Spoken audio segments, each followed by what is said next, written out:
Hindi ka nababagay sa ganitong lugar. Iyan ang sinabi nila sa kanya bago siya bigyan ng hose at utusang linisin ang RAM 2,500 ng isang milyonaryo. Habang nakatayo sa gilid ang mga mekaniko at palihim na tumatawa, may napansin siya sa ilalim ng hood, isang bagay na napakapanganib at kayang sirain ang buong makina at magdulot ng pagkawala ng trabaho ng isang tao. Sa mismong sandaling nagpasya siyang magsalita, nagbago ang lahat sa isang iglap. Ngayon makinig kayo mga kaibigan, may mga kwentong dapat ikwento ng dahan-dahan, nilalasap ang bawat sandali dahil may dala silang katotohanang masakit sa puso pero nag-aapoy ng lakas sa kaluluwa. At ang kwentong ikukwento ko ay nagsimula sa isang tahimik na linggo ng gabi.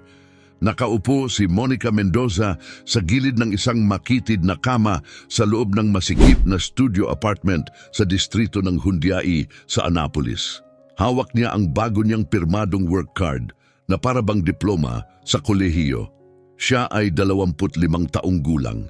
Ginugol niya ang nakaraang 10 taon sa pagtatrabaho sa mga diesel engine, inaayos ang CV joints, fuel injection pumps at mga gearbox mula sa mga traktorang John Deere at mga truck na Mercedes 1013 hanggang 18.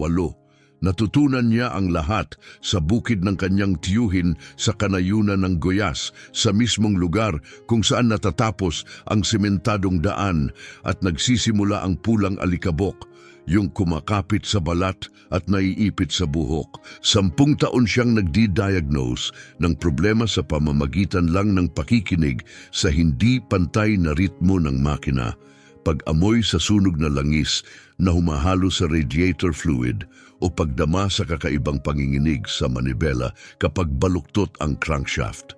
Sa loob ng isang dekada, kilala siya bilang pamangking marunong mag-ayos ng makina, pero hindi kailanman kinilalang isang tunay na mekaniko. Tuwing dinadala niya ang resume niya, maayos na nakaprint sa simpleng puting papel. Sa isang garahe sa lungsod, iisa ang reaksyon. High-end ang mga kliyente namin dito. Mga profesional ang hinahanap namin, hindi yung natuto lang sa mga teknik sa bukid. Nakatira siya sa 40 square meter na studio kasama ang 2 pang masisipag na babae, si Dolores, cashier sa supermarket, at si Valeria, receptionist sa veterinary clinic. Magkakasama nilang hinahati ang upa, bayarin sa kuryente at tubig, isang gas cylinder at yung klase ng pagod na katahimikan na bumabalot sa lugar kapag ang mga tao ay gumigising bago magbukang liwayway at umuuwi ng matagal nang lumubog ang araw. Nasa 3 palapag ang apartment sa gusaling walang elevator, may mantsa ng tagas ang kisame ng banyo at ang tanging bintana ay nakaharap sa pader na ladrilyo. Pero sa panimulang sahod niyang 1,400 Brazilian real mula sa Premium Motors, iyon lang ang kaya nilang bayaran. Premium Motors, kahit ang pangalan pa lang parang social na, no, di ba? Isang high-end na talyer na nakatuon sa mga luxury imported pickup, mga truck gaya ng RAM 2,500 Laramie na nagkakahalaga ng mahigit 300,000 Brazilian real. Mga Ford F-250 na may malalambot na leather seat na parang upuan sa sinehan. Mga Chevrolet Silverado na ang dashboard ay parang cockpit ng eroplano. Ang mga customer nila ay mayayamang may-ari ng lupa at mga agribusiness mogul na may libu-libong ektarya ng taniman ng soybeans at mais. Mga lalaking nagdadala ng racehorse at jet ski sa likod ng turbo diesel pickups. Nagbabayad sila ng 5,000 Brazilian real o 6,000 Brazilian real para sa routine maintenance nang hindi man lang nagdadalawang isip. Para sa kanila, parang barya lang yon, parang pambili lang ng kape. Nagsimula si Monica bilang temp 3 buwan na ang nakalipas, gumagawa ng lahat ng trabahong ayaw gawin ng iba.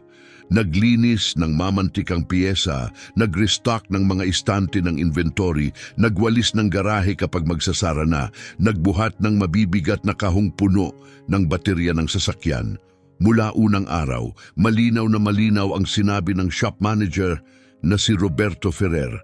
Nagsisimula ka sa pinakailalim, tumulong ka sa team, Kapag ipinakita mong masipag ka at natutunan mo ang paraan namin, saka namin iisipin kung bibigyan ka ng technical position. Kinagat niya ang dila niya at nilunok ang pride. Kailangan niya ang pirmadong kontrata. Kailangan niya ang bus stipend. Kailangan niyang ipakita sa nanay niya na ang pag-alis sa eskwela noong second year ng high school ay hindi katapusan, na kaya pa rin niyang bumuo ng tunay na karera. At noong gabing iyon ng linggo, habang tinitingnan niya ang pirma ni Roberto sa loob ng work card niya na may titulong General Services Assistant, naramdaman ni Monica ang halo ng pasasalamat at pagkainis. Nagpapasalamat siya dahil sa wakas may formal siyang trabaho, may karapatan at benepisyo. Naiinis siya dahil alam niyang kaya niyang higit pa sa pagkuskus ng dumi sa bumper o pag-aayos ng socket wrenches sa tool rack. Tumunog ang alarm ng 5:00 ng madaling araw noong Lunes. Yung klase ng tunog na tumutusok sa utak lalo na kapag malabo pa ang isip sa antok.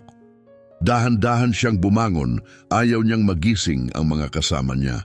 Malamig ang shower, nasunog ang heating element noong Biyernes at hindi pa nila kayang palitan. Isinuot niya ang navy blue coveralls, bagong laba at amoy, murang detergent.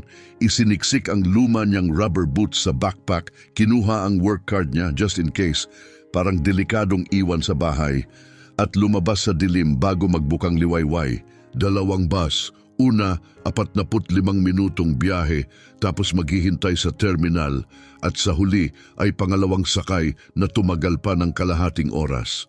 Nagigising pa lang ang lungsod ng Annapolis. Nag-iilaw ang mga karatula ng panaderya, may lalaking nagwawalis ng bangketa, at ang garbage truck na may pamilyar na hissing sound ng hydraulic. Habang nakatingin siya sa bintana ng bus, naalala ni Monica ang tiyuhin niyang si Mauricio. 2 taon na ang nakalipas nang bigla siyang namatay sa atake sa puso habang nagpapalit ng timing belt sa isang traktorang Massey Ferguson sa ilalim ng tirik na araw. Tinuruan siya nito na igalang ang mga diesel engine, na unawain na bawat pyesa ay may silbi at na ang head gasket na hindi mahigpit ang pagkakakabit ay kayang sumira ng buong makina. Na ang lumang langis ay nagiging parang liha sa loob ng cylinders kapag pinabayaan ng matagal. Dumating siya sa Premium Motors ng 6:50 ng umaga gaya ng nakasanayan. Ang talyer ay nasa isang malaking bodega sa pangunahing kalsada. May makintab na glass front, maliwanag na LED sign, at mga sahig na sobrang kintab na nagmi-mirror sa ilaw sa kisame.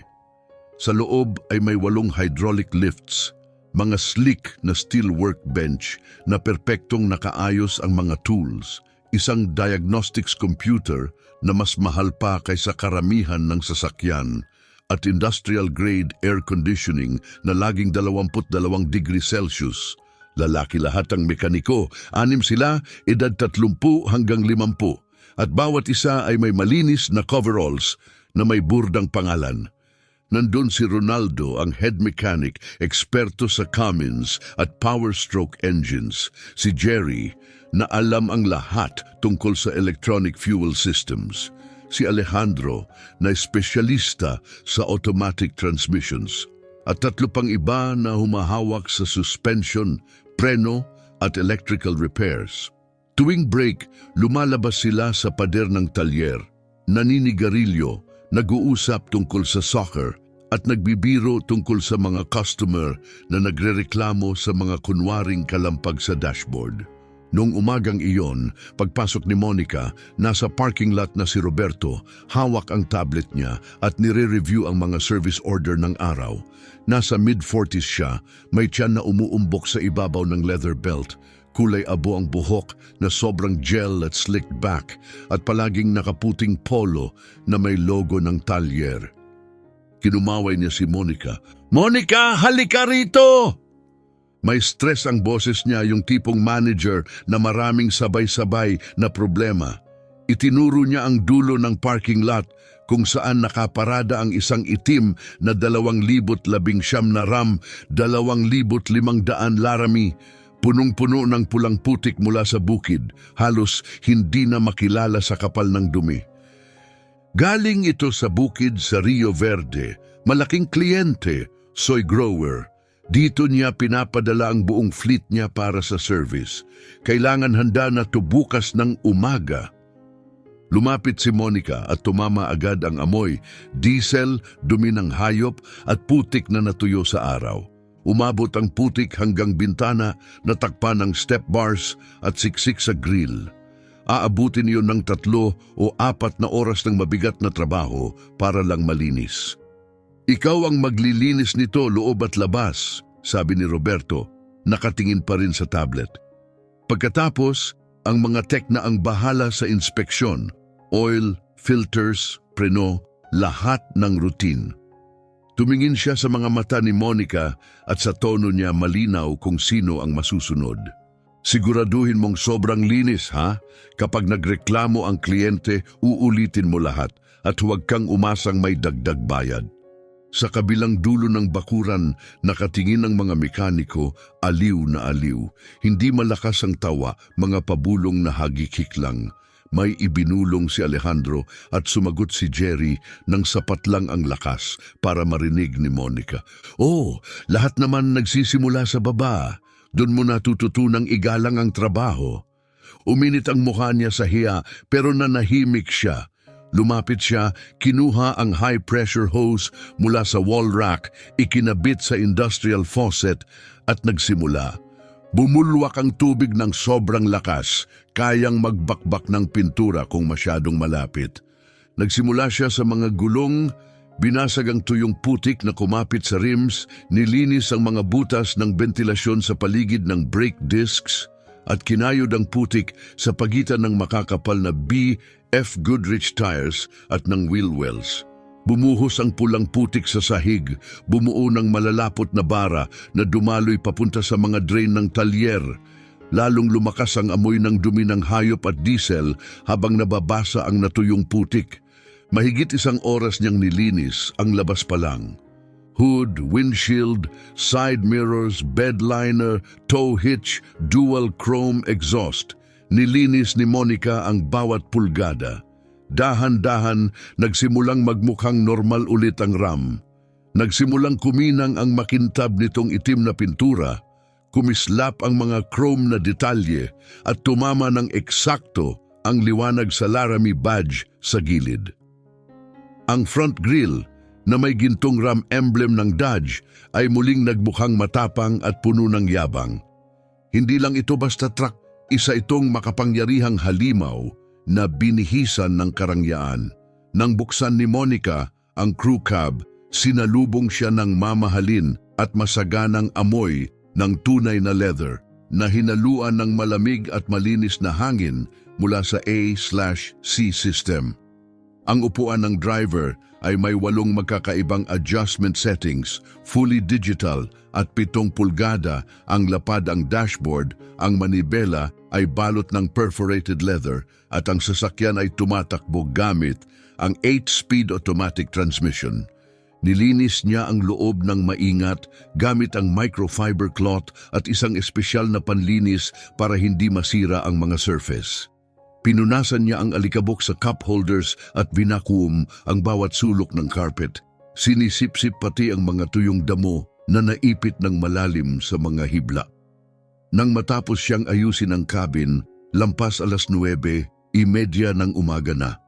Sa labas, naglalagablab ang araw ng goyas sa metal na bubong ng garahe. Kahit tumatakbo ang air conditioning sa loob, sapat pa rin ang init sa labas para magbitak ang lupa. Kinuha ulit ni Monica ang hose, ngayon naman para hugasan ang engine bay. Dahil sa maputik na biyahe sa mga kalsada sa bukid, kumalat ang dumi kung saan-saan, pati sa mga siwang ng hood, kaya nadumihan ang ibabaw ng makina. Binuksan niya ang hood ng truck at doon ito ang makapangyarihang Cummins ISB 6.7 engine, isang 6-cylinder inline turbo diesel. May 350 horsepower at napakalaking 880 Newton meters na torque. Isa itong tunay na himala ng engineering. Matibay, matatag at kayang humila ng 8 tonelada na parang wala lang. Sa ngayon marumi ito, may natuyong putik sa engine block at may mga dahong naipit sa aluminum honeycomb ng intercooler, pero para sa isang farm truck, wala namang mukhang kakaiba.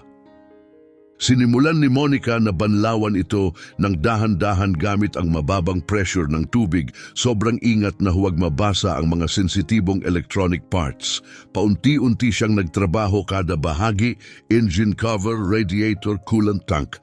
At nang magsimula siyang maglinis sa paligid ng intake manifold, may isang bagay na nakatawag ng pansin niya. Nandun iyon, isang maliit na itim na electronic device, halos kasing laki ng kaha ng sigarilyo. Naka-install ito sa pagitan ng MAP sensor at ng ECU, ang injection control unit. May nakakabit na asul na wires, mga wire na halatang hindi bahagi ng original wiring ng truck. Naka-zip tie ito sa likod ng auxiliary fuse box, nakatago sa lugar na halos walang magche-check sa routine inspection. Agad pinatay ni Monica ang tubig, pinunasan ang kamay niya sa coveralls at lumuhod para mas makita ng maayos. Sa label nakasulat sa English, Echo Chip Pro, Performance Enhancement Device. Sa sandaling yon, tumibok ang puso niya na parang tambol. Alam na alam niya kung ano yon at alam din niyang may nabuking siyang bagay na ayaw ng kahit sino sa talyer na mailabas sa liwanag. Isa itong black market tuning chip. Nabasa na niya ang tungkol sa mga ganito sa mga diesel mechanic forums, sa mga gabing hindi siya makatulog at nauubos ang oras niya sa pagbabasa ng lahat ng kaya niyang malaman tungkol sa makina at tuning. Ang mga device na ito ay murang mass-produced modules mula China o Taiwan, ibinebenta online sa halagang 300 hanggang 400 reais. Nangangako sila ng himala. Hanggang 40% mas maraming horsepower, mas mababang konsumo ng diesel, mas mabilis na throttle response, extreme torque para makahila ng kahit ano, kahit saan. Pero ang katotohanan sa likod ng pangakong iyon ay mapanganib.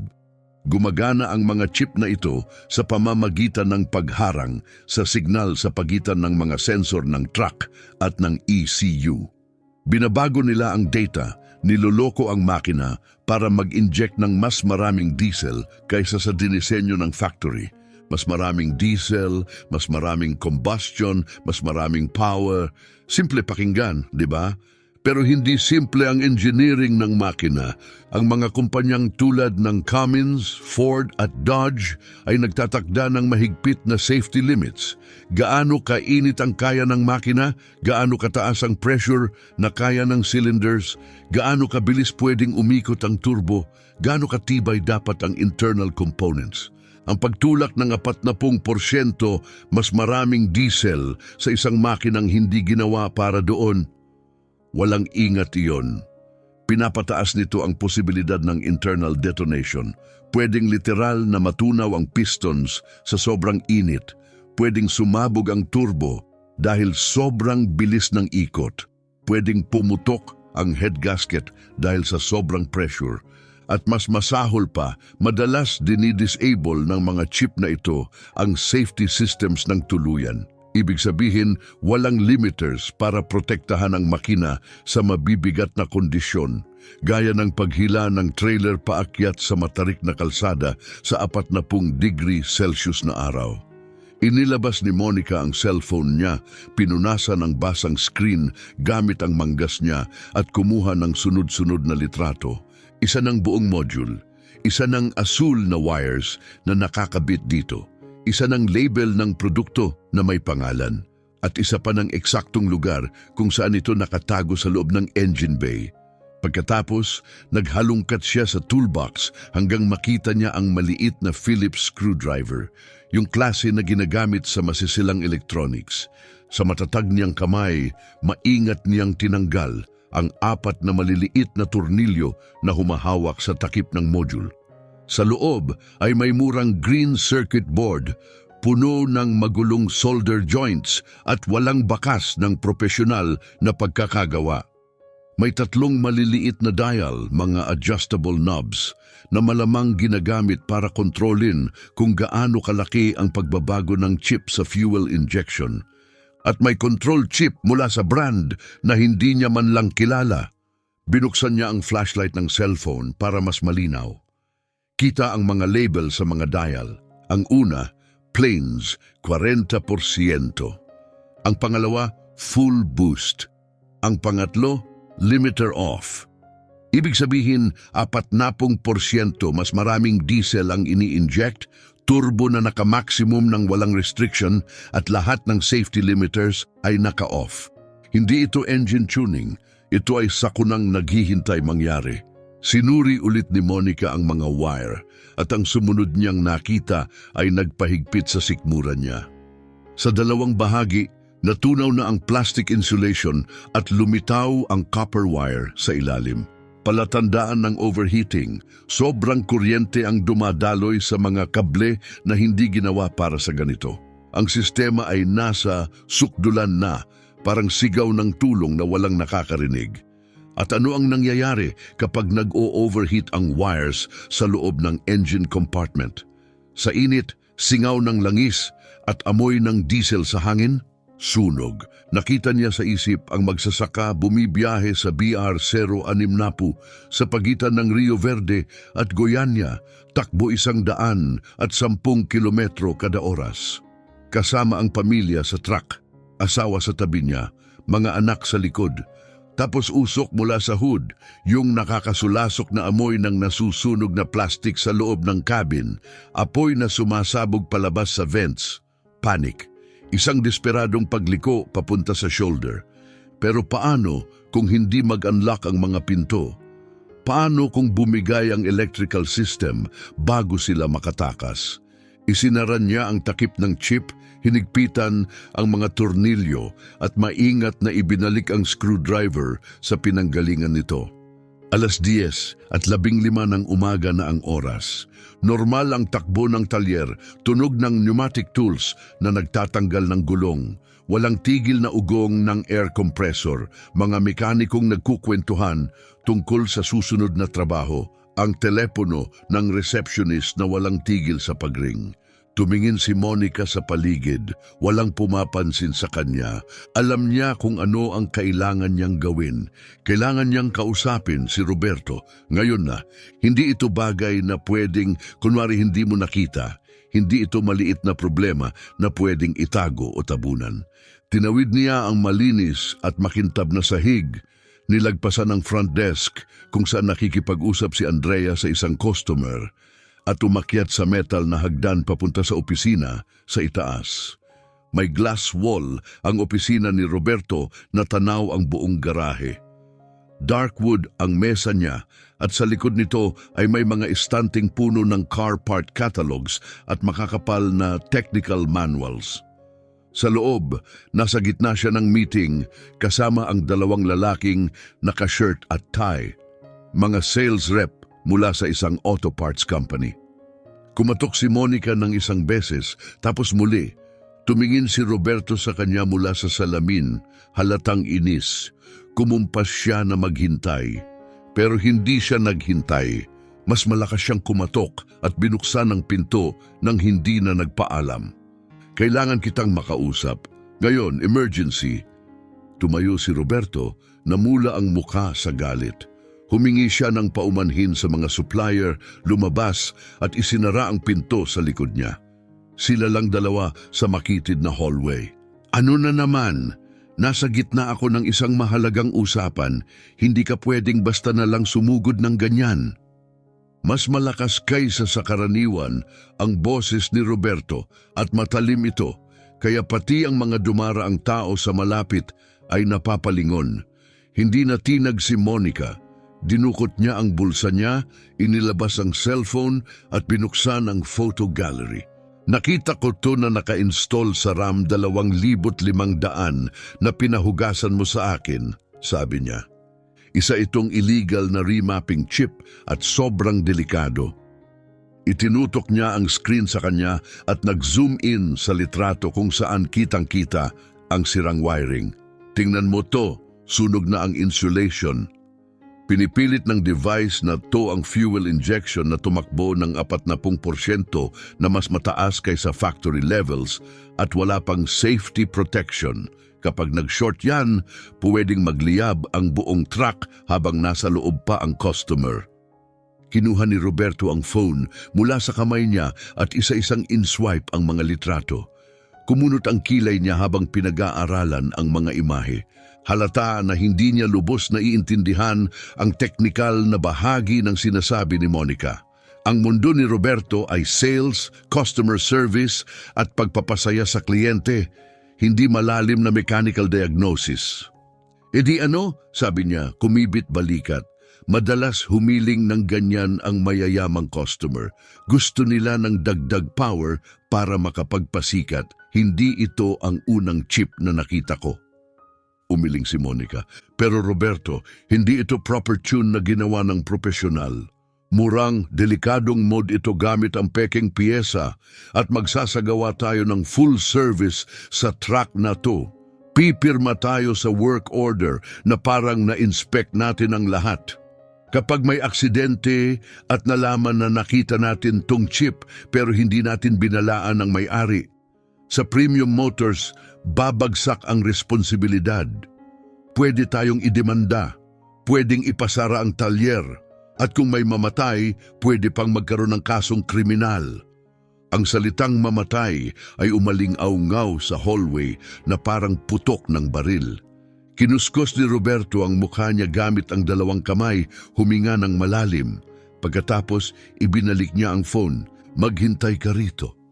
Pumasok siya sa opisina, tinapos ang meeting kasama ang mga supplier ng kasing bilis ng kaya niya at sinabing bumalik na lang sila mamayang hapon. Nang umalis na ang mga ito, pinindot niya ang intercom. Ronaldo, umakyat ka rito ngayon. Pagkalipas ng 2 minuto, lumitaw si Ronaldo sa tuktok ng hagdan. May hawak pa siyang 19 milimetro na wrench at may bahid ng maitim na grasa ang coveralls niya sa bandang tuhod. 47 siya, payat pero matikas, yung katawan ng taong buong buhay na nagbubuhat ng makina at mabibigat na piyesa. Itim at slick back ang buhok niya at may manipis na bigoting maayos ang pagkakatrim. Sa 23 taong karanasan, iginagalang siya ng lahat sa talyer. At pagdating sa Cummins engines, wala nang mas nakakaalam kaysa sa kanya. Ano to, boss? Tanong niya ng kalmado, parang walang bagay sa mundo ang makakagulat sa kanya. Ipinakita ni Roberto ang mga litrato sa phone ni Monica. Nakita ni Monica to sa truck ng customer galing Rio Verde. May alam ka ba tungkol dito? Kinuha ni Ronaldo ang phone at tiningnan ang unang imahe at nakita agad ni Monica yung eksaktong segundo na nagbago ang mukha niya. Namutla ang tanyang mukha, parang sinuntok sa sikmura. Lumaki ang mga mata niya sandali bago niya pilit na binalik ang kontrol. Bahagyang nanginginig ang kamay niya habang hawak ang phone. Alam niya, syempre alam niya, siya ang nag-install nito. Yeah, performance chip yan, sabi ni Ronaldo, pilit nagpapakalmado, pero hindi steady ang boses niya. Maraming customer ang gumagamit niyan. Wala yan, lumapit si Monica. Ronaldo, tingnan mo ang photo 4. Natutunaw na ang wires. Nag-o-overheat ang sistema. Mag-short yan. At sa photo 6, makikita mo ang settings. Tinutulak nito ang 40% mas maraming diesel habang naka-off ang limiter. Pwedeng sirain niya ng makina, pasabugin ang turbo at magdulot ng sunog. Wala yan, ulit niya matigas. May panganib ng kamatayan yan, sagot ni Monica. Ang katahimikan pagkatapos ay parang kumapal at sumakal, parang biglang bumigat ang hangin. Tumingin si Ronaldo sa ibang direksyon at tumitig sa sahig, mahigpit ang panga. Nang magsalita siya ulit, mahina na ang boses, halos pabulong. Hiniling ng customer yan. 3 buwan na ang nakalipas. Gusto niya ng mas maraming power para makahila ng mabigat na cattle trailer. Sabi niya mahina raw ang truck kapag paakyat. Ininstall ko ang chip na dala niya at pumirma siya ng waiver na tanggap niya ang risk. Humikit si Roberto at umiling. Ngayon lang lubos na nare-realize kung gaano kalalim ang sitwasyon. Nasaan ang waiver na yon? Tanong niya. Naka-file ba yan kahit saan? Nag-alinlangan si Ronaldo. Wala. Dinala niya ang kopya niya at sinabi niyang huwag i-register sa system. Ayaw niyang may opisyal na record. Sabi niya baka magka-problema sa insurance. Umakyat ang galit ni Monica sa lalamunan na parang lason. So ganito, sabi niya, pinipilit manatiling kalmado.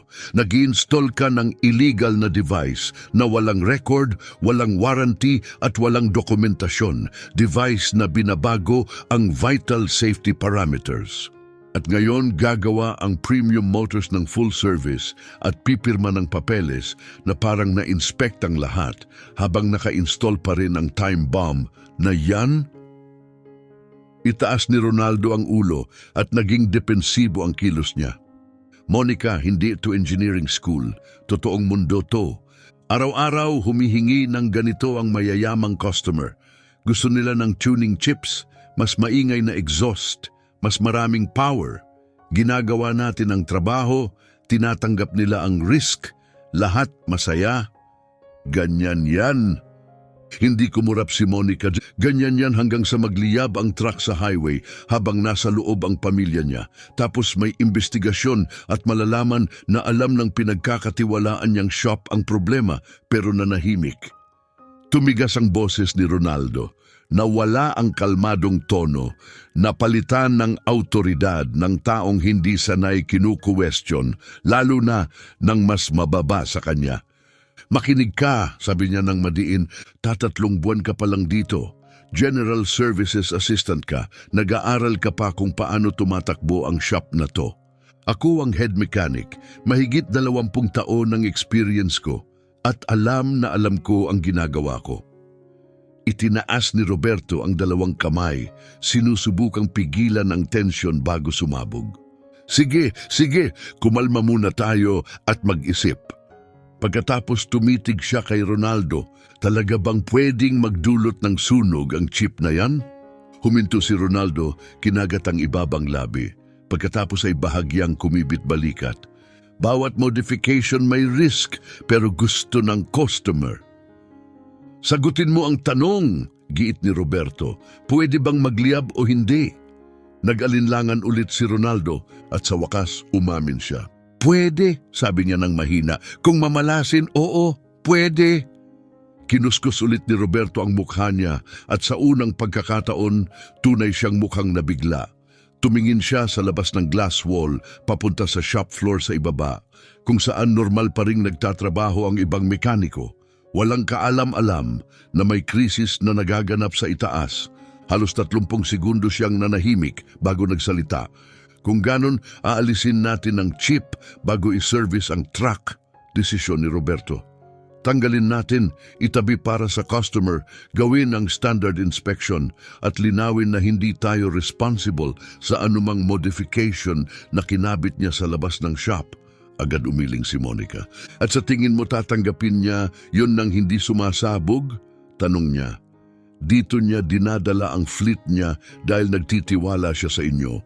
Kapag nalaman niyang alam ninyo na delikado to at hindi ninyo siya binalaan noon pa, ano sa tingin mo ang gagawin niya? E di sabihin natin ngayon, sagot ni Roberto, simple. At sasabihin mo rin sa kanya na si Ronaldo ang nag-install, sabi ni Monica. Sasabihin mo na gumawa ang shop ng ilegal na serbisyo at wala man lang dokumentasyon. Nagpalitan ng tingin si Roberto at Ronaldo. 2 lalaking biglang na-realize na walang malinis na labasan. Kapag sinabi nila ang totoo, pwede silang idemanda ng customer. Kapag nanahimik sila at may mangyaring masama sa susunod, mas malala ang magiging kapalit. Monica, pakinggan mo, sabi ni Ronaldo, nagpalit ng taktika. Lumambot ang tono niya, pilit nagmukhang makatuwiran. Aaminin ko, nagkamali ako. Hindi ko dapat in-install yan ng walang papeles, pero private na usapin to sa pagitan ng customer at ng shop. Tapusin mo ang paglilinis ng truck, gagawin natin ang normal na oil change at ako mismo ang kakausap sa may-ari at ipapaliwanag ko ang tungkol sa chip. Deal? May pagka-patronizing ang paraan ng pagsabi niya, parang kausap niya ang batang hindi naiintindihan kung paano gumagana ang buhay. At biglang naunawaan ni Monica ang lahat sa masakit na linaw. Gusto nila siyang isama. Gusto nilang manahimik siya, magkunwaring wala siyang nakita at tumulong sa pagtatakip ng kasinungalingang pwedeng pumatay ng tao. Kumislap sa isip niya ang imahe ng nanay niyang si Gloria na 32 taon nang naglilinis ng bahay ng mayayaman. Kinukuskos ang banyo, nagtitikas ng damit, nagluluto, laging nakayuko kapag may inirereklamong katawa-tawang bagay ang amo. Laging nilulunok ang hiya dahil hindi niya kayang mawalan ng trabaho. Naalala ni Monica kung ilang beses umuwi ang nanay niya na may luha sa mata. Sinasabing sinisi siya sa bagay na hindi niya ginawa, pero hindi niya kayang ipagtanggol ang sarili dahil laging tama ang boss. Palagi siyang sinasabihan ng nanay niya ng isang bagay, paulit-ulit, taon-taon. Monica, anak, sa buhay na to, kailangan mong marunong yumuko minsan, kung hindi, babasagin ka ng mundo. At sa loob ng maraming taon, tahimik lang nakikinig si Monica. Pero sa kaibuturan niya, kahit noong teenager pa siya, nakahiga sa bunk bed na kahati niya ang kapatid niya sa maliit nilang kwarto. May ipinangako na siya sa sarili. Hindi siya mabubuhay ng ganon. Matututo siya ng kasanayang hindi kailanman maiaagaw sa kanya. Magiging tao siyang alam ang ginagawa niya. Isang taong kayang tumingin sa mata ng kahit sinong boss at magsabi ng may kumpiyansa. Alam ko ang trabahong to, alam kong tama ako at hindi ako magsisinungaling para protektahan ang pagkakamali ng iba. Kaya ngayon, habang mabigat ang tensyon sa hangin, tumayo siyang matatag at nagsabi ng iisang salita, kalmado, malinaw at hindi matinag. Hindi. Kung hindi mo tatanggalin ang chip at ikaw mismo ang tatawag sa customer para ipaliwanag ang panganib, ako ang gagawa, dagdag niya. Nasa work order ang numero niya. Namula sa galit ang mukha ni Roberto. Wala kang autoridad na makipag-usap sa mga customer. Matinding insubordination yan. E di tanggalin mo ako, sagot niya. Pero hindi ako magiging bahagi ng bagay na pwedeng pumatay ng tao. Lumapit si Ronaldo, mababa at nakakatakot ang boses. Monica, pinapasok mo ang sarili mo sa bagay na hindi mo naiintindihan. Malaking pera ang dala ng customer na yun. Buong fleet niya dumadaan dito. Kapag ginawa natin ng malaking issue ang chip na to, mawawala sa atin ang account niya. At kung magliyab ang truck at lumabas sa investigasyon na alam natin to pero wala tayong sinabi, balik niya. Mas malaki pa ang mawawala sa inyo kaysa sa isang client. Inilabas ulit niya ang phone at binuksan ang photo folder. Nakabackup na sa cloud ang mga litrato. Kapag tinanggal mo ako dahil dito, i-report ko to. Pupunta ako sa Procon, sa Detran, kung saan man kailangan. Ang pag-install ng illegal equipment na sumisira sa kaligtasan ng sasakyan ay krimen sa ilalim ng Brazilian Traffic Code. Pwede itong humantong sa multa, pagkawala ng lisensya ng shop at kahit kasong kriminal kung may masaktan. Isang makapal na katahimikan ang sumunod. Mula sa ibaba, tuloy pa rin ang normal na tunog ng talyer, ang hising ng air compressor, ang kalampag ng tools, at isang sertanejo song na mahina ang tugtog sa background. Pero sa itaas, sa makitid na hallway ng mezzanine, parang bumigat ang hangin sa bigat ng realization. Tumingin si Roberto kay Ronaldo, tumingin si Ronaldo sa sahig. Nakatayo si Monica ng matatag, mahigpit ang hawak sa phone, mabilis ang tibok ng puso, pero nakatutok ang mga mata sa layunin. Sa huli, si Roberto ang bumasag sa katahimikan. Mas mababa na ang boses niya ngayon, parang ubos at sumuko. Sige, tatanggalin natin ang chip at tatawagan ang customer. Bumaba si Roberto sa hagdan, mabigat ang mga hakbang. Sumunod si Ronaldo, nakayuko. Huling bumaba si Monica, hawak pa rin ang phone na parang kalasag. Pagdating nila sa shop floor, napatingin ang lahat sa kanila. Tumigil sa ginagawa ang mga mekaniko.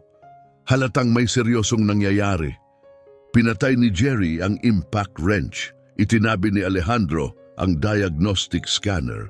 Tumayo ng tahimik ang mga assistants, nanonood habang tinawid ni Roberto ang sahig papunta sa RAM 2,500. Ronaldo, sabi ni Roberto ng madiin, tanggalin mo ang chip. Ngayon, tapos tawagan mo ang customer at ipaliwanag. Walang puwang para makipagtalo. Kinuha ni Ronaldo ang toolbox, umakyat sa bumper at agad nagtrabaho. Mabilis at nakatutok, parang kabisado niya ang bawat turnilyo. Pinutol niya ang plastic zip ties, inalis ang asul na wires mula sa MAP sensor at sa ECU at tinanggal ang chip. Isinelyo niya ito sa isang malinaw na plastic bag. Hindi na aktibo ang device, pero dala pa rin nito ang bigat ng bawat panganib, bawat shortcut, at bawat kasinungalingang kinakatawan nito. Pinanood ni Monica ang bawat hakbang, sobrang maingat. Siniguro niyang maayos na naibalik ang original wiring. Walang exposed wires at walang palpak na trabaho na naiwan. Nang maisara ang hood, nilibot niya ang buong truck, muling chine-check ang lahat. Samantala, pumunta si Roberto sa front desk, binuksan ang folder ng service order at hinanap ang para sa RAM 2,500. Kinuha niya ang papel na may phone number ng customer at iniabot kay Ronaldo. Tawagan mo, ngayon! Tinitigan ni Ronaldo ang numero na parang hatol na ayaw niyang basahin. Huminga siya ng malalim, kinuha ang landline at nagdial. Isang ring, 2, 3, sa pang-anim na ring may sumagot. Hello, Mr. Rodrigo. Si Ronaldo ito mula sa Premium Motors. Tumatawag ako tungkol sa RAM ninyo, yung naka-maintenance. Nanginginig ang boses niya sa umpisa pero naging mas steady habang nagpapatuloy. Sir, habang iniinspeksyon ang sasakyan, may nakita kaming performance chip na naka-install sa makina. Naaalala ninyo yon, di ba? Tahimik sandali habang sumasagot ang customer, namutla ulit ang mukha ni Ronaldo. Opo sir, ako ang nag-install noon, 3 buwan na ang nakalipas. Hindi siya gumagana ng maayos. Sira ang wiring, mataas ang panganib ng short circuit at pwedeng magdulot ng sunog sa makina. Opo, seryoso. Hindi po pwedeng gamitin ang truck habang naka-install yan, delikado. Isa na namang pause. Pumikit si Ronaldo, pinisilang pagitan ng ilong niya. Naiintindihan ko pong galit kayo, sir, pero mas mahalaga ang kaligtasan ninyo. Nakatanggal na po ang chip, nakaimbak ito ng ligtas dito at pwede ninyong kunin pagpunta ninyo para kunin ang truck. Hindi po kami pwedeng mag-install ng kapalit. Ang mga device na ito ay ino-override ang factory safety limits at pwedeng makasira ng malala sa makina ninyo. Opo sir, alam ko pong ako ang nag-install noon at inaako ko ang buong responsibilidad sa pagkakamaling iyon. Tumagal pa ang tawag ng 5 minuto. Paulit-ulit na humingi ng paumanhin si Ronaldo, ipinaliwanag ulit ang lahat. At sa huli, pagkatapos ng mahabang palitan ng salita, pumayag ang customer na ituloy ang standard maintenance ng walang chip. Nang ibaba niya ang telepono, patay ang katahimikan sa buong talyer. Maririnig mo ang mahina at tuloy-tuloy na buzz ng fluorescent light sa itaas. Huminga ng malalim si Roberto.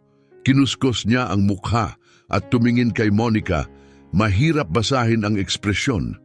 Parang nasa pagitan ng inis, pilit na respeto, at baka kahit kaunting guilt. Ginawa mo ang sa tingin mo ay tama, sabi niya. Ngayon bumalik ka na sa trabaho. Tumango si Monica. Bumalik siya sa RAM at tahimik na tinapos ang pagbanlaw sa engine bay. Kasing ingat at kasing eksakto ng pagsisimula niya noong umagang iyon. Pero mabilis pa rin ang tibok ng puso niya at bahagyang nanginginig ang mga kamay niya habang hawak ang hose. Bumalik sa normal ang natitirang araw o kahit ganun ang itsura sa ibabaw. Nagbalik sa trabaho ang mga mekaniko, oil changes, brake checks, tire rotations. Inangat ang RAM 2,500 sa hydraulic platform.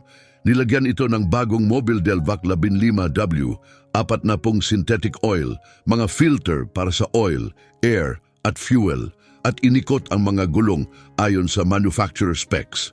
Si Ronaldo mismo ang nagbantay sa serbisyo, ginagawa ang bawat hakbang ng maingat at tahimik, parang sinusubukang bumawi sa lahat ng nagkamali. Tinapos ni Monica ang trabaho niya, inayos ang mga gamit at makalipas ang 5:00 ng hapon, tinawag siya ulit ni Roberto sa opisina. "Maupo ka." Itinuro niya ang upuan sa harap ng mesa niya. Umupo si Monica ng tuwid, nakapatong ang mga kamay sa tuhod. Wala siyang ideya kung ano ang susunod. Maaaring warning, suspension, baka kahit termination. Nag-click si Roberto sa computer ng ilang segundo, tapos iniikot ang screen papunta sa kanya.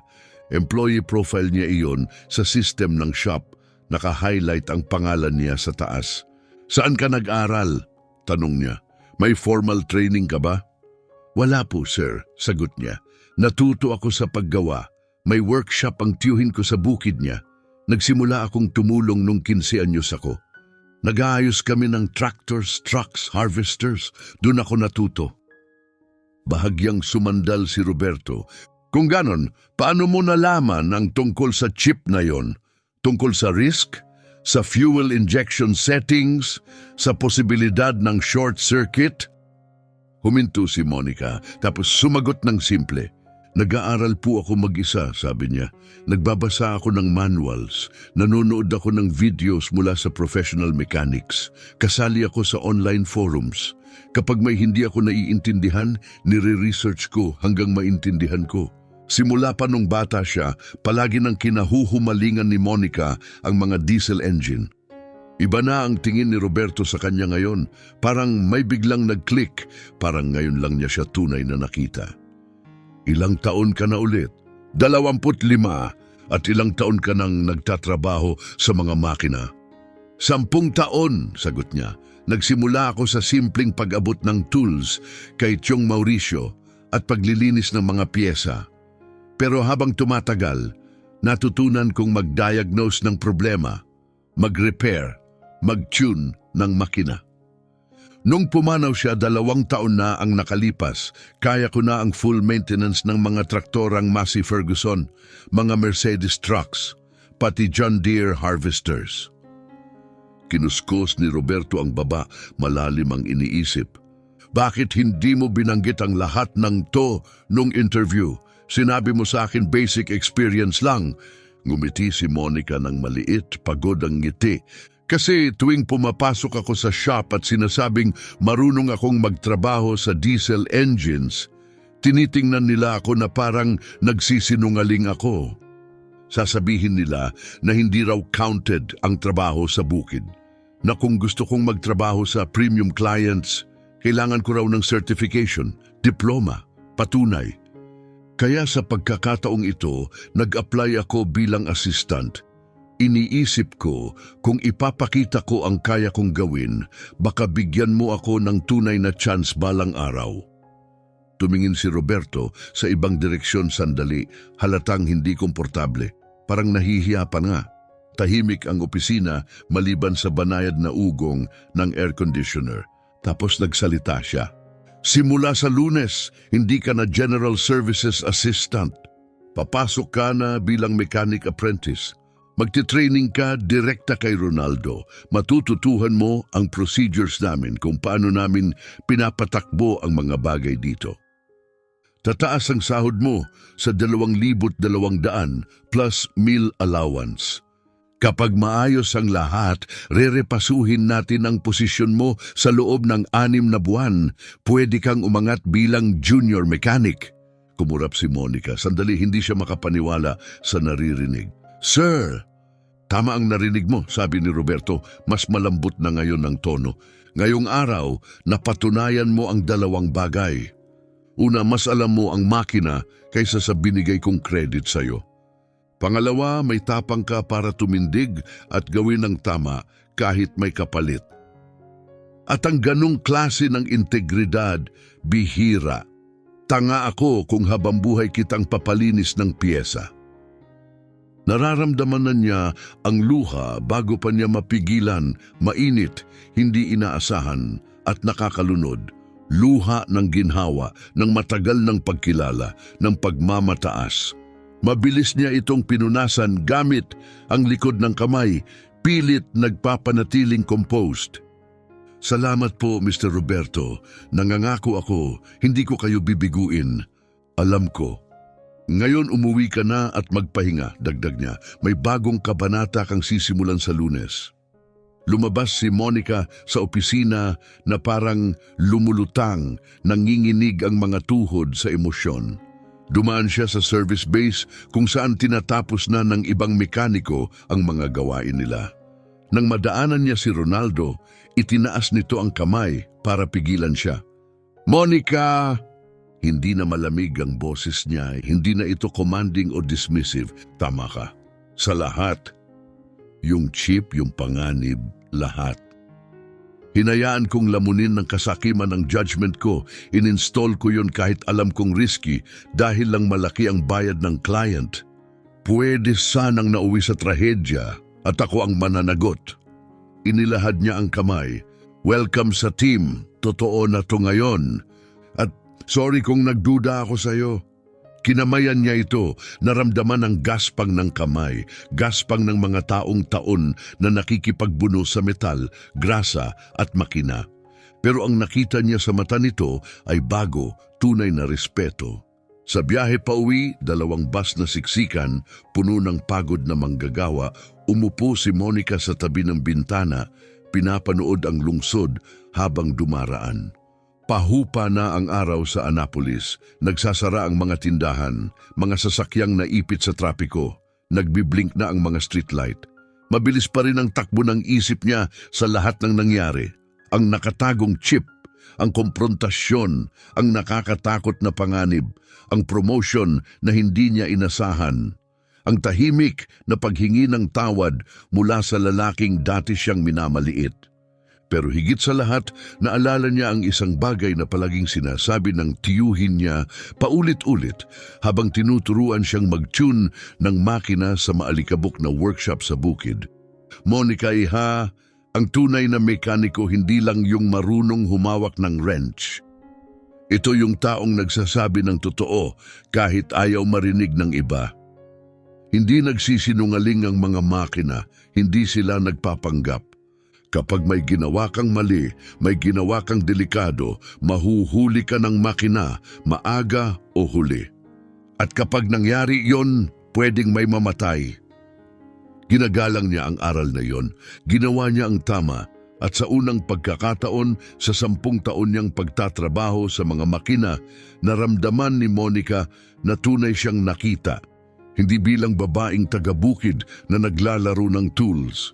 Hindi bilang babaeng naglilinis ng oil spill, kundi bilang kung ano ang matagal na niyang pinapangarap na kilalanin siya, isang tunay na mekaniko. May galing, may prinsipyo, walang takot. Nang bumaba siya sa pangalawang bus at nilakad ang huling ilang kanto papunta sa apartment, tuluyan nang nawala ang araw. Kumikinang ang Annapolis sa ilalim ng dilaw na streetlights. Umakyat siya sa hagdan papunta sa 2 palapag, binuksan ang pinto at nadatnan sina Dolores at Valeria sa sofa, nanonood ng soap opera sa lumang TV. So Monica, kumusta ang araw mo? Tanong ni Dolores, hindi inaalis ang tingin sa screen. Ibinalagbag ni Monica ang backpack sa tabi ng pinto, hinubad ang grease-stained boots at ngumiti, isang tahimik, kumikislap ng ngiti ng taong may pinagdaan ng malaki. Girls, hindi kayo maniniwala sa nangyari. Noong sumunod na Lunes, ang langit sa ibabaw ng Annapolis ay puno ng makakapal na kulay abong ulap. Yung klasing umaga na nangangako ng ulan pero hindi pa bumubuhos. Sa ngayon, nagising pa rin si Monica ng 5:00. Pero ngayon hindi na ito mabigat sa pakiramdam. Hindi na ito routine lang. Excitement na ito. Hindi na siya papasok para magkuskos ng bumper o mag-ayos ng socket trays. Sa wakas, gagawin na niya ang mahal niya. Magtrabaho sa mga makina. 6:50 dumating siya sa Premium Motors. Nasa bakuran na si Ronaldo, tinitingnan ang service schedule ng linggo. Pagkakita sa kanya, tumango ito. Good morning, Monica. Halika, may ipapakita ako sa iyo. Dinala siya nito sa isang workbench sa gilid, bagong ayos at organisado. May bagong locked metal cabinet sa tabi. Sa loob, may kumpletong set ng professional tools, combination wrenches mula 6 hanggang 32 milimetro, isang ratchet set na may sockets, pliers, Allen keys, isang digital torque wrench, isang automotive multimeter, pati handheld diagnostic scanner. Ito ang work kit mo, sabi ni Ronaldo. Ang shop ang nagbibigay ng basic. Kung gusto mong bumili ng sarili mong tools balang araw, okay lang. At ito, iniabot niya kay Monica ang isang brand new na dark blue coverall, may tag pa. Ipinaburda ko ang pangalan mo, lahat ng mekaniko dito may sariling suot. Binuklat niya ito at nakita, nakatahi sa dilaw, na sinulid. Monica Mendoza, Mechanic Apprentice, matapang ng mga letra, permanent, patunay. Isinuot niya agad ang coverall dun mismo sa ibabaw ng damit niya. Isinara ang zipper hanggang dibdib at naramdaman niya sa unang pagkakataon sa buong buhay niya na parang nagsusuot siya ng baluti. Hindi na siya invisible, hindi na siya pansamantala, kasama na siya sa crew. Ngayon magsisimula tayo sa basics, sabi ni Ronaldo habang dinadala siya sa isang puting Ford F-250 na nasa lift. Oil at filter change. Simple pakinggan pero lahat may tamang paraan. Ipapakita ko sa iyo kung paano namin ginagawa dito, step by step, ayon sa manual. At ginawa nga niya, ipinakita niya kung paano itaas ang lift ng sapat lang para komportable siyang makapagtrabaho sa ilalim. Paano luwagan ang oil plug nang hindi tumatalsik ang langis kung saan-saan. Paano tanggalin ang filter nang hindi nasisira ang threads. Alam na ni Monica kung paano i-check kung tama ang pagkaka-align ng oil pan gasket bago higpitan ng tuluyan. Ilang dosenang beses na niyang nagawa iyon sa bukid. Pero dito iba, dito mahalaga ang bawat detalye. Ang mga kliyenteng nagdadala ng truck nila rito, nagbabayad para sa precision, sabi ni Ronaldo habang ginagamit niya ang torque wrench para higpitan ng drain plug sa eksaktong setting. Kapag average service ang ibinigay natin, lilipat lang sila sa iba. Kaya bawat bolt, bawat piyesa, ginagawa natin ayon sa manual, walang shortcuts. Sa mga sumunod na araw, sumipsip si Monica ng kaalaman na parang tuyong lupa na umiinom ng unang bagyo ng tag-init. Natuto siyang gumamit ng diagnostic scanner. Humila ng fault codes mula sa injection ECU at intindihin kung ano ang ibig sabihin ng bawat numero at kung aling piyesa ang posibleng bumibigay. Natuto siyang mag-calibrate ng fuel pressure sensor, paano i-test ang EGR valve para sa exhaust recirculation, paano maghanap ng intake leaks gamit ang pressurized smoke. Si Jerry, ang electronic injection specialist, ang nagturo sa kanya kung paano makita ang mga fault na lumalabas lang sa sobrang tiyak na kondisyon ng init o load. Ipinakita naman ni Alejandro kung paano i-decode ang mga misteryosong tunog sa automatic transmissions at kung paano pag-iba-ibahin kung torque converter issue ba ito o problema sa loob ng clutch pack. Bawat mekaniko ay nagbahagi ng sariling expertise, paunti-unti, binabago siya mula sa isang skilled assistant tungo sa isang tunay na technician. Tapos dumating ang Huwebes, isang pulang Chevrolet Silverado ang pumasok sa shop. Ang reklamo, bigla ang pagkawala ng power kapag mataas ang takbo. Ang may-ari, isang cattle rancher mula Goiânia, ay nagsabing bigla raw namamatay ang truck kapag sinusubukan niyang mag-overtake sa highway, parang biglang tumitigil ang daloy ng diesel. Ikinekta ni Ronaldo ang scanner. Walang error codes, fuel pump pressure, normal, throttle sensors na check, air filter, malinis. 2 oras ang lumipas, wala pa rin diagnosis. Doon niya tinawag si Monica. Sumama ka sa akin, magte-test drive tayo. Kailangan kong mangyari ang issue habang tinitingnan natin ang live engine data. Lumabas sila sa highway, si Ronaldo ang nagmamaneho, si Monica nasa passenger seat, nakaplug ang scanner sa onboard computer. Binabantayan niya ang bawat graph, fuel pressure, RPM, turbo temperature. Nang biglang bumwelo si Ronaldo para gayahin ang overtaking, umakyat ang makina hanggang 4,000 RPM tapos namatay. Eksaktong gaya ng sinabi ng customer, parang tumama sa invisible wall. At doon niya nakita, bumagsak ang fuel pressure ng 3 segundo tapos bumalik ulit sa normal. Parado ang fuel filter, sabi niya agad, walang pag-aalinlangan. Okay siya kapag mababa ang demand, pero kapag humingi ang makina ng full flow, binabarahan ng dumi sa loob ng ilang segundo. Sapat para mamatay ang power. Lumingon si Ronaldo sa kanya gulat, pero hindi nag-flag yung scanner tungkol sa filter. Kasi hindi tumatagal ng sapat ang pressure drop, paliwanag niya. Ang sensor naglulog lang ng fault kapag ang pagbaba ng pressure ay higit 5 segundo.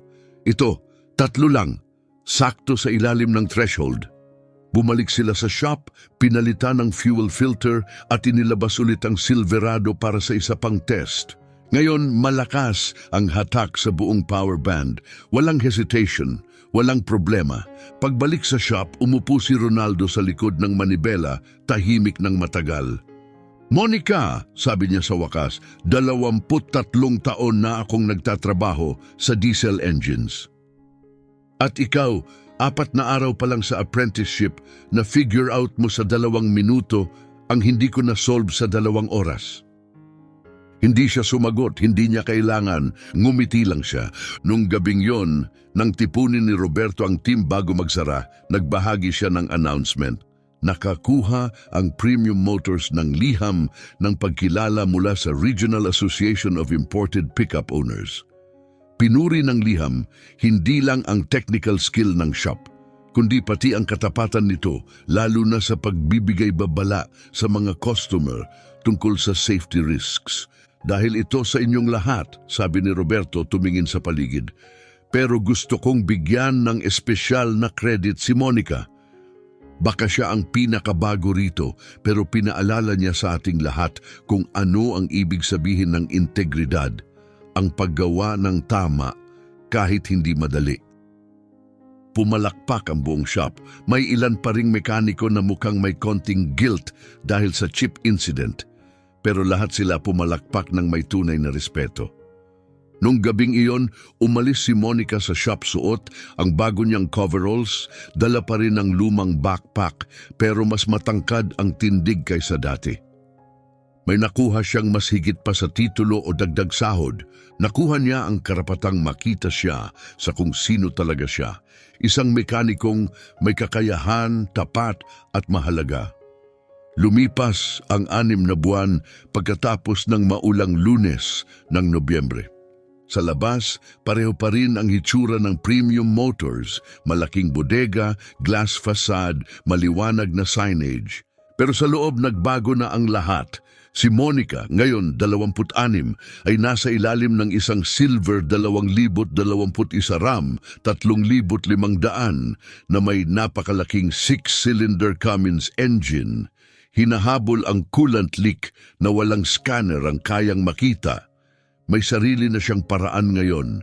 Ipe-pressurize ang system gamit ang hangin tapos isweep ito ng UV dye habang gumagamit ng leak detector. At nandoon nga sa lower radiator hose, isang napakaliit na crack, kalahating milimetro lang ang lapad. Lumalabas lang ang leak kapag lumalagpas sa 70 degrees Celsius ang makina. Nakita ko, sigaw niya, lower hose, passenger side, kailangan nating palitan. Lumuhod si Ronaldo sa tabi niya, sinisilip ang bahagi. Nice catch, akala ko water pump. Naging running joke na yon sa shop. Kapag may mahirap na problema, nagtatayaan ng pabiro ang mga mekaniko kung ano ang sanhi. Si Monica ang tama, madalas. Hindi dahil swerte, kundi dahil nakabuo siya ng sistematikong paraan para i-rule out ang mga posibilidad. At may instinct siyang hinubog ng mga tao ng pakikinig sa mga makina na binabaliwala ng karamihan. Tinupad ni Roberto ang pangako niya, Pagkatapos ng 6 na buwan bilang apprentice, na-promote siya bilang junior mechanic at kumikita na ng 3,500 Brazilian real. Pero mas mahalaga kaysa sa sahod ang respeto. Humihiling na ngayon ang mga customer sa kanya sa pangalan, lalo na kapag ang problema nila ay hindi masolusyonan ng ibang shop. Nagkaroon din ng bagong reputasyon ang Premium Motors. Matapos ang episode ng Pirate Ship, nagpatupad si Roberto ng mahigpit na bagong pulisiya. Wala nang undocumented jobs, wala nang under-the-table na modifications. Lahat ng tuning work kailangan ng signed liability waivers.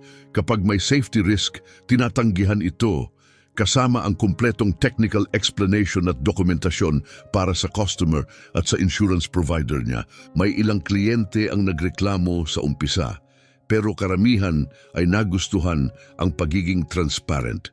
Mabilis kumalat ang balita. Mahal pa rin ang Premium Motors, pero ngayon kilala na ito sa mas higit pa katapatan. Isang Martes ng hapon, habang tinatapos ni Monica ang radiator replacement sa RAM 3,500, tumawag ang sekretary mula sa harap. "Monica, may naghahanap sa'yo." Pinunasan niya ang kamay, hinubad ang gloves at naglakad papunta sa reception. Nakatayo roon ang isang lalaking nasa mid-40s, sunog sa araw, naka-plaid shirt, hawak ang cowboy hat. Ngumiti ito ng mainit, sandali siyang nag-isip tapos nakilala niya, si Rodrigo, ang may-ari ng itim na RAM 2,500, yung may pirate chip. "Good afternoon po, Mr. Rodrigo," sabi niya, inilahad ang kamay. Kinamayan siya nito na parang taong sanay sa mabibigat na trabaho. "Monica," sabi niya, "naparito ako para magpasalamat at humingi ng tawad." "Humingi ng tawad?" tanong niya gulat. "Oo," tumango siya. "Nung tinawagan ako ni Ronaldo tungkol sa chip, nagalit ako. Akala ko sinusubukan mo lang akong pagkakitaan. Pero makalipas ang 2 linggo, pauwi ako mula Rio Verde papuntang Goiânia, gabi na BR060. Yung pickup ng kaibigan ko, brand new na pulang Frontier, nasunog sa gilid ng kalsada. Pareho ang klaseng chip na naka-install. Kasama ng lalaki, ang asawa niya at 2 maliliit na anak sa truck nang mangyari iyon. Nakapagligtas sila sa tamang oras pero tuluyang nawasak ang sasakyan. Wala nang natira kundi isang sunog na balangkas. Parang may dumaloy na lamig sa gulugod ni Monica. "Nang makita ko yung sunog," sabi ni Rodrigo, mababa ang boses, "na-realize ko, pwede sanang ako yon, pwede sanang pamilya ko yon. Kung hindi mo nakita ang depektong iyon, kung wala kang lakas ng loob na magsalita, baka hanggang ngayon nagmamaneho pa rin ako na may time bomb sa ilalim ng hood ko." Dinukot niya ang bulsa ng jeans niya at inilabas ang puting sobre. "Ito ang pasasalamat," sabi niya. "Hindi ito pera, mas higit pa rito." Binuksan ni Monica ang sobre at may nakita siyang sulat sa loob, nakaprint sa opisyal na letterhead ng Rio Verde Rural Producers Association. May pirma ito ng 12 lokal na magsasaka, bawat isa ay may-ari ng mga fleet ng trucks, tractors at heavy-duty na sasakyan. "Nag-usap kami," paliwanag ni Rodrigo, "at nagpasya kami. Simula ngayon, lahat ng pick-up namin, tractors at trucks, anumang sasakyang kailangan ng serbisyo, dito na namin dadalhin. Dahil gusto namin ng mga profesional na tunay na naiintindihan ang ginagawa nila at may integridad na gawin ang tama. At napatunayan mo na taglay mo ang dalawa." Hindi napigilan ni Monica ang luha. Bigla itong umapaw, lumabo ang paningin niya, hindi dahil sa lungkot, kundi dahil sa malalim at nakaka-overwhelm na damdaming ang paggawa ng tama ay tunay na may saysay. "Salamat po, Mr. Rodrigo," pabulong niyang sabi. "Maraming salamat po." Pag-alis niya, tinawag ni Roberto si Monica sa opisina. May iniisip siya. Mabilis lumalaki ang shop, sabi niya. Dumarating na ang mga bagong kontrata mula sa mga farm at nag-e-expand tayo. Pero ayoko lang kumuha ng kahit sino. Gusto ko ng mga taong may drive at integridad na tulad mo. Huminto siya sandali, maingat na pinipili ang susunod na salita. Kaya, interesado ka bang maging instructor? Gusto naming magsimula ng training program para sa mechanics, libre, lalo na para sa mga kabataang hindi kayang mag-aral sa technical school, at uunahin namin ang mga babaeng gustong pumasok sa field pero hindi nabibigyan ng pagkakataon. Nabigla si Monica. Ang ideya ng pagtuturo, ng pagbabahagi ng lahat ng natutunan niya sa hirap at tiyaga, tumama sa kanya sa pinakamalalim na bahagi. Inisip niya ang pagbibigay ng parehong oportunidad sa iba, yung pagkakataong pinaglabanan niya ng matagal para makuha para sa sarili niya. Tinatanggap ko, sabi niya, pero may isang kondisyon. Ano yon? Hindi pwedeng puro theory ang course. Dapat hands-on, totoong makina, totoong tools, totoong diagnostics. At ang pinakamagagaling na estudyante, dapat may totoong chance, permanenteng trabaho dito sa shop. Ngumiti si Roberto. Deal. Pagkalipas ng 3 buwan, noong Mayo, nagsimula ang unang batch ng Premium Motors Diesel Mechanics Training Program. 12 ang estudyante, 8 babae at 4 na lalaki, edad 18 hanggang 32. Lahat galing sa simpleng pamumuhay sa Annapolis at mga karatig bayan. Tinuruan sila ni Monica ng lahat, mula sa tamang paghawak ng wrench hanggang sa pagbasa ng pressure graphs sa diagnostic scanner. Tinuro niya ang kaibahan ng sakto lang na trabaho at napakahusay na trabaho. Ang kaibahan ng walang ingat na shortcut at responsableng repair. May isang estudyante, 19 na anyos, si Isabela ang pangalan, na may kwento na halos kapareho ni Monica. Natuto siya sa pagtulong sa tatay niyang trucker, pero hindi siya kailanman natanggap sa trabaho dahil hindi para sa babae ang repair shop. Noong huling araw ng klase, na-diagnose ni Isabela ang isang stuck wastegate valve sa turbo ng Ford F350. Mag-isa niyang ginawa mula simula hanggang dulo. Tinawag siya ni Monica sa gilid. Isabela, may tunay kang talento. Kung magpapatuloy ka sa pag-aaral at praktis, pwede kang maging isa sa pinakamahusay na diesel mechanics sa buong Guyas. Nagliwanag ang mata ng dalaga. Talaga po sa tingin nyo? Hindi sa tingin, sabi ni Monica na may ngiti. Alam ko, kasi nakikita ko sa iyo yung parehong gutom na meron ako nung nagsisimula pa lang ako. At may sasabihin ako sa iyo na minsang sinabi ng tiyuhin ko, binago nito ang lahat para sa akin. Walang pakialam ang makina kung lalaki ka o babae. Walang pakialam kung mayaman ka o mahirap. Walang pakialam kung may diploma ka sa pader. Isang bagay lang ang mahalaga sa makina. Kung naiintindihan mo ito, nire-respeto mo ito, at may tapang kang gawin ng tama, kahit mahirap. Sa 12 estudyante, 5 ang na-hire ng Premium Motors, kasama si Isabela. Ang 7 naman na ipasok sa partner workshops na personal na sinuri at inaprubahan ni Roberto.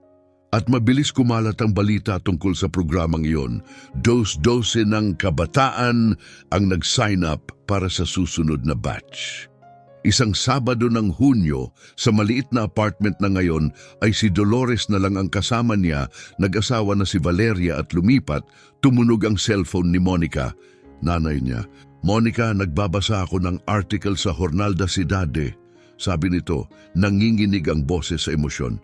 Sabi dito, instructor ka na raw sa mechanics na tinuturuan mo ang mga babae mag-ayos ng truck. Si Donna Gloria ay 62 na. Pagod ang katawan sa habambuhay na paglilinis ng bahay, magaspang ang kamay sa paglalaba sa konkretong lababo, pero puno ng pagmamalaki ang boses. Totoo yan, ma, sabi ni Monica.